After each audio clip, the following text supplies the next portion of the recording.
नमस्कार। मैं राजेंद्र प्रसाद द्विवेदी शिवपुरी से आज फिर से आपके बीच में उपस्थित हूं। पूज्य गुरुदेव ब्रह्मलीन महात्मा नारायण दास जी महाराज जी की पुस्तक रामचरितमानस में कुंडली, जिसके संबंध में आपसे चर्चा की जा रही है। पिछले एपिसोड के प्रसंग को आगे बढ़ाते हुए मैं प्रारंभ करता हूं। संत तुलसीदास जी श्री राम जी के मुख से स्पष्ट कराना चाहते हैं कि योगियों की दुर्लभ गति से क्या अभिप्राय है तथा जनसाधारण जिस नवधा भक्ति को प्राप्त कर अपने को धन्य मानता है उसका वास्तविक स्वरूप क्या है। साथ ही भक्त लोग प्रभु के दर्शन करने को लालायित रहते हैं, तो वे किस प्रकार का दर्शन करते हैं, वास्तव में दर्शन किसका होता है और दर्शन करने का क्या फल होता है। इन सब रहस्यों को स्पष्ट करने की दृष्टि से संत तुलसीदास जी अब शबरी का प्रसंग लेकर आते हैं।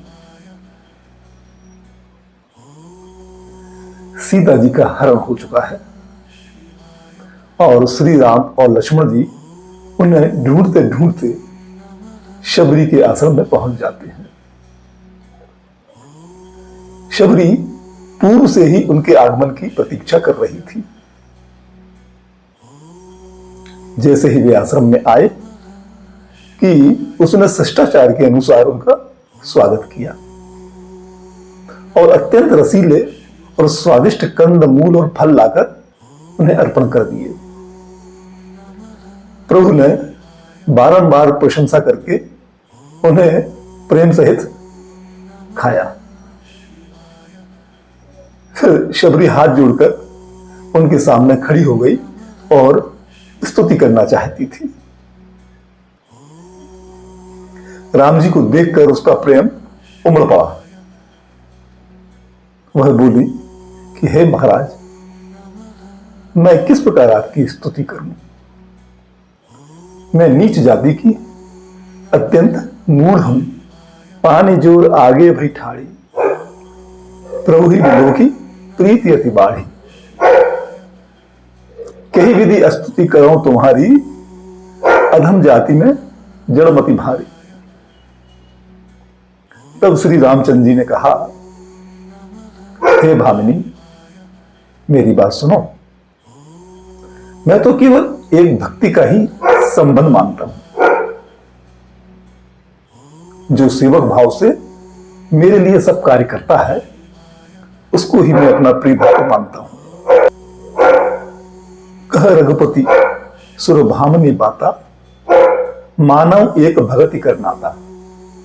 हे शबरी, गुरुजन तथा साधु संतों से जैसी नवधा भक्ति सुनी है तूने उसी का पालन किया है। अब मैं तुझे उसका ठीक ठीक अभिप्राय समझाता हूं।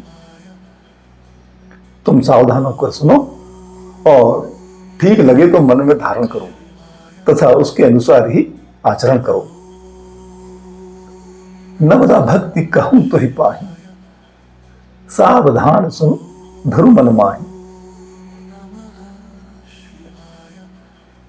इस प्रकार शबरी के ध्यान को अपनी ओर आकर्षित कर अब राम जी उसे नवधा भक्ति सुनाते हैं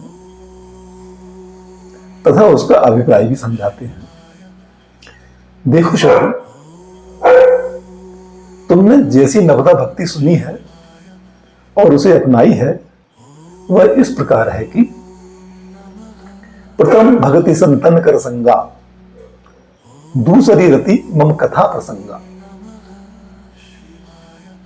गुरुपद पंकज सेवा, तीसरी भगति अमान, चौथी भगति मम गुणगन, करई कपट तजिमान। प्रथम भगति संतन कर संगा। इसका अभिप्राय यह है कि संतों का संग किया जाए, उनके पास उठना बैठना किया जाए, किंतु यह भी जानना चाहिए कि किन व्यक्तियों को संत कहा जाता है। काकभूषण जी और गरुड़ जी का संवाद तो आपने सुना ही होगा। काकभूषण जी ने गरुड़ के 7 प्रश्न पूछने पर उनके उत्तर देते हुए संत की पहचान बताई गई है। पर उपकार भजन मन काया, संत सहज स्वभाव खगराया। काकभूषण जी कहते हैं कि हे गरुड़ जी, मन वचन और शरीर से परोपकार करना संतों का सहज स्वभाव होता है। यह तो उन्होंने लोकमत की बात कही।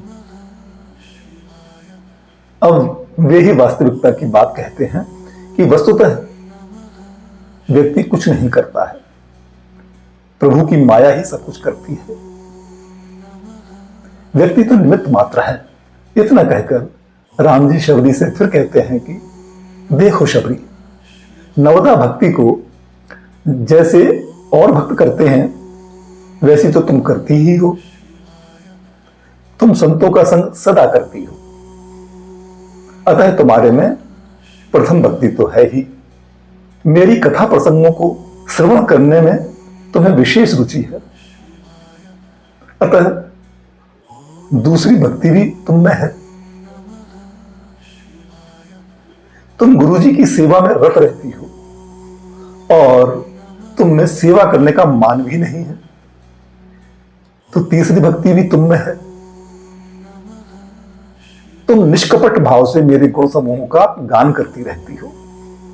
इस प्रकार तुम में चौथी भक्ति भी है। इसके आगे का प्रसंग कल के एपिसोड में आपको श्रवण कराएंगे। तब तक के लिए जय सिया राम।